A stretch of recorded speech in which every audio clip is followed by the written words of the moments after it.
ஆக்கியதால் ஆற்றை பெருக்கி முன் ஆக்கியதால் ஏனை கணபதி சாம்ப சிவன் கான் என்று சொன்னானே.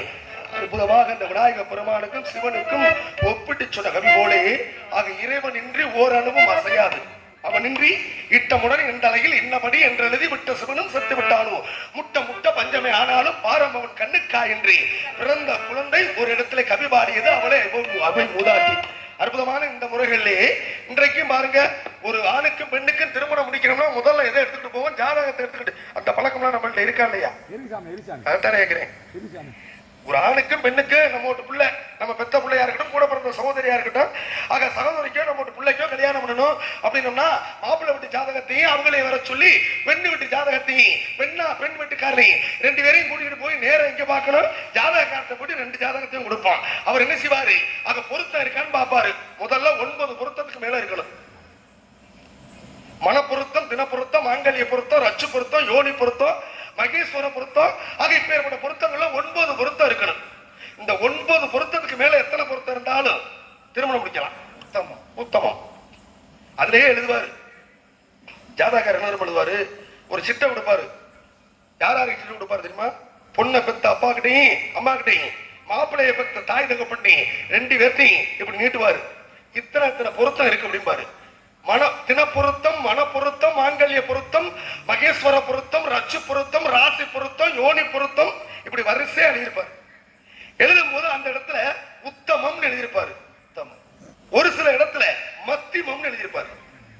உத்தமம்னா என்ன, மத்திமம்னா என்ன, பொண்ணை பத்தவளோ மாப்பிள்ளைய பத்தவளோ இது வரைக்கும் ஜாதகத்தை இது என்னையா விளக்கம்னு கேட்டிருக்கீங்களா? என்னடா மொட்டையா இவன் ஜாதகம் பார்த்து கல்யாணம் பண்ணி வச்சு ரெண்டு பேருக்கு 7ஆம் பொருத்தமா இருக்குன்னு குறவேனா சொல்லுவியே? யோசிக்க நேரம் இல்ல. குறவேனா சொல்லுவியே? தான் புள்ள நல்லா இருக்கணும், நல்ல வாழ்க்கையை வாழணும், தீர்க்க ஆயுளோடு இருக்கணும், யாரோடு யாரு சேரணும் அப்படிங்கிற தன்மை இதெல்லாம் நீங்க கேட்டு ஜாதகக்காரன் புரிந்து ஒரு ஆணுக்கு பெண்ணுக்கு திருமணம் முடிச்சு வச்சா நீண்ட ஆயுள் காலத்தோடு எந்த பிரச்சனையும் இல்லாமல் இருப்பாங்க. நீங்க கேட்கறதும் இல்ல, அந்த ஆளு சொல்லி தொலைகிறதும் இல்ல. நடக்கிற தவறு நம்ம மண்ணுல இதுல முட்டாள் நம்ம தான் முட்டாள். அவர் இல்ல, அவருக்கு காசு வந்துடும். 500 ரூபாய் கொடுத்துட்டு போயிட்டே உங்களுக்கு காசும் போயிடும், வாழ்க்கையும் போயிடும். விஷயம் ரெண்டு இழப்பதற்காக காரணம் கேட்கணும். உத்தமம்னா என்னங்க? ஒரு ராசிக்கு நேரம் எழுதிருக்கீங்க உத்தமம்னு. உத்தமம்னா பொருத்தம் சரியா இருக்குன்னு அர்த்தம். மத்தியமம்னா இந்த ரெண்டு பொருத்தமும் சேரல, சரியா இல்லைன்னு அர்த்தம். புரியுதா? உத்தமம்னா சரியா இருக்கு, மத்தியமம்னா சரியா இல்ல அப்படின்னு அர்த்தம். அப்ப இதை உணர்ந்துதான் நம்ம செய்யணும். சரி, இப்ப கல்யாணம் அவர் என்ன சொல்லுவாருன்னா ஒரே வார்த்தையா சொல்லுவாரு. ஆம்பளை பிள்ளை இருக்கு, பொம்பளை பிள்ளை இருக்கு, நீண்ட ஆயுள் காலம் இருக்கு, நல்லா இருக்கு, ரெண்டு பேரும் சேர்த்து வச்சா நல்லா இருக்கும். ஜாதகம் பார்த்து கோவில்ல தாலி கட்டி பெரியோர்கள் ஆசீர்வாதத்தோடு திருமணம் முடித்தவர்களுக்கு ஒரு சில பேருக்கு 3 பொம்பளை பிள்ளையா பிறந்துடும், ஒரு சில பேருக்கு 3 ஆம்பளை பிள்ளையா பிறந்துடும். இது புருஷன் மேல தவறா, பொண்டாட்டி மேல தவறா, முடிச்சு போட்ட கடவுள் மேல தவறா? யார்கிட்ட போய் கேட்கறது? அவன் மேல தவறு, நம்ம மேல தவறு அப்படின்னா விளக்கம் சொல்லவா? ஒரு சில பேருக்கு 3 பொம்பளை பிள்ளையா போயிடும். ஒரு ஆம்பளை பிள்ளை கிடைக்கலைன்னு கோவிலாக அலைந்து ஒரு 3 வருடம் கழித்து மனைவியும் கணவனும் கூடுகின்ற பொழுது 4ஆவதும் பொம்பளை பிள்ளையாக பிறந்திருக்க உலகமும் உண்டு. 3 ஆம்பளை பிள்ளை இருக்குப்பா, ஒரே ஒரு பெண்ணு வேணும் அப்படின்னு கோவிலாக அலைந்து 4ஆவது ஆம்பளை பிள்ளையா பிறந்த உலகமும் உண்டு. இது எந்த இடத்துல தவறு நடக்குது? ஜாதகக்கார மேல தவறா, இல்ல புருஷன் மேல தவறா, பொட்டாட்டி மேல தவறா? இது யாரு மேல தவற சொல்றது? ஜாதகக்காரன் பார்த்து சொன்னானே வாழ்க்கை நல்லா இருக்கும்னு, ஆக ஆண் வாரிசு இல்லாம போச்சு. ஜாதகக்காரன் சொன்னானே நல்லா இருக்கும்னு, ஆக ஒரு குழந்தைக்கு ஒரு பொம்பளை பிள்ளை இல்லாம போச்சு. அவர் என்ன சொல்லி கொடுப்பாரு தெரியுமா? ஆம்பளை பிள்ளை இருக்கு, பொம்பளை பிள்ளை இருக்கு, நீங்க 2 பேரும் கல்யாணம் பண்ணா உனக்கு ஆண் வாரிசு இருக்காது, நீ 2 பேரும் கல்யாணம் பண்ணினா உனக்கு பெண் வாரிசு இருக்காதுன்னு எந்த ஜாதகக்காரராவது எந்த தாய் தகப்பன்டையாவது சொல்லியிருக்காங்களா? கிடையாது, கிடையாது. நம்ம ஏதாவது கேட்டிருக்கோமா விளக்கம்? அதுவும் கிடையாது. நான் அதனாலதான் அற்புதமா சொன்னேன் வந்தோன்னு, உன் உரிமையை நீ விட்டு கொடுக்காதேன்னு சொன்னேன். அது உன்னுடைய சுதந்திரம்ங்க, நீங்க கேட்கலாமே. ஏன் கேட்கல அப்படின்னா அதுக்கு என்ன காரணம்னு கேளுங்களே. ஒரு ஆணும் பெண்ணும் இல்லறத்தில் கொடுக்கின்ற பொழுது சுக்கிலம், கொஞ்சம் அமைதியா இருங்க என்ன பெத்த ராஜாக்களா, சுக்கிலம் என்பது ஆணிடமிருந்து சுரக்கக்கூடிய விந்து. சுரோனிதம் என்பது ஒரு ஆணும் பெண்ணும் இல்லறத்தில் கொடுக்கின்ற பொழுது ஒரு ஆணுக்கு எப்படி விந்து வெளியாகின்றதோ அது மாதிரி ஒரு பெண்ணுக்கு விந்து வெளியாக, அதுக்கு பேரு சுரோனிதம். இந்த சுக்கிலமும் பெண்ணுகிட்ட இருந்து வரக்கூடிய சுரோனிதமும் ரெண்டு ஒண்ணு சேர்ந்தாதான் குழந்தை, இல்லைன்னா இல்ல. அதனாலதான் மருத்துவமனைக்கு 3 மாதத்துல போய் பரிசோதனைக்கு போகின்ற பொழுது செவிலித்தாய், செவிலித்தாய்னா யாரும் தெரியுமா?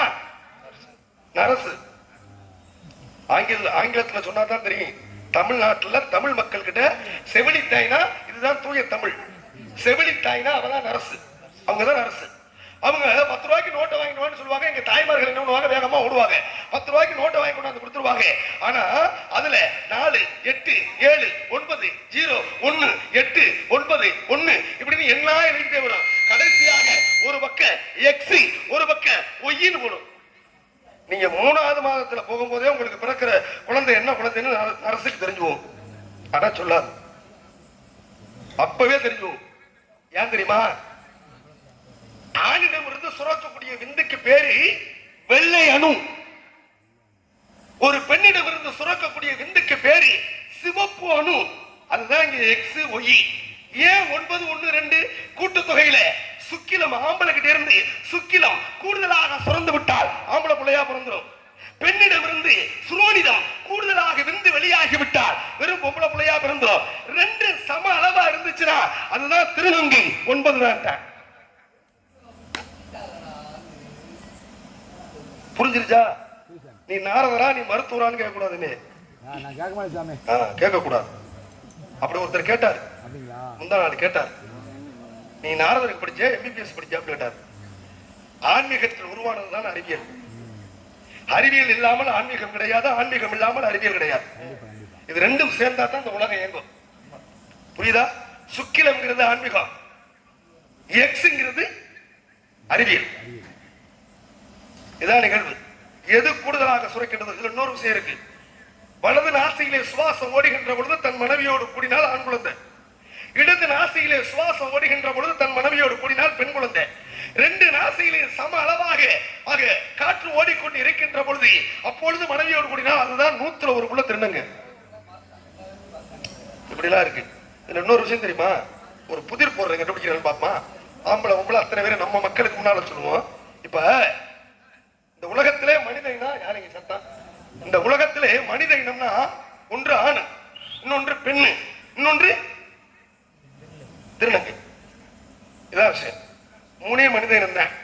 ஆனால் நான் சொல்றேன் 4வது ஒரு மனித இனமும் உண்டு. 4வதும் ஒரு மனித இனம் உண்டு. யாருக்காவது புரியுமா? புரிஞ்சிருக்கா? ஆம்பளை பார்த்திருக்கோம், பொம்பளை பார்த்திருக்கோம், திருநங்கையை பார்த்திருக்கோம். 4வது ஒரு மனித இனம் இருக்கு, நம்ம கூடவே இருக்கு, நம்ம ஊர்ல இருக்கு, நம்மளை சார்ந்தே இருக்கு அப்படின்னு சொல்லுகின்ற 4வது ஒரு மனித இனம் உண்டு. யாரா இருக்கா? சுக்கிலம் கூடுதலாக இருந்தால் அது ஆம்பளை பிள்ளையா பிறக்குது, சுரோனிதம் கூடுதலாக இருந்தால் பொம்பளை பிள்ளையா பிறக்குது. 2 சமளவாக இருக்கின்ற பொழுது திருநங்கை பிறக்கின்றது. இந்த 4வதா எது கூடுனா எது குறைஞ்சா அவர் யாரு?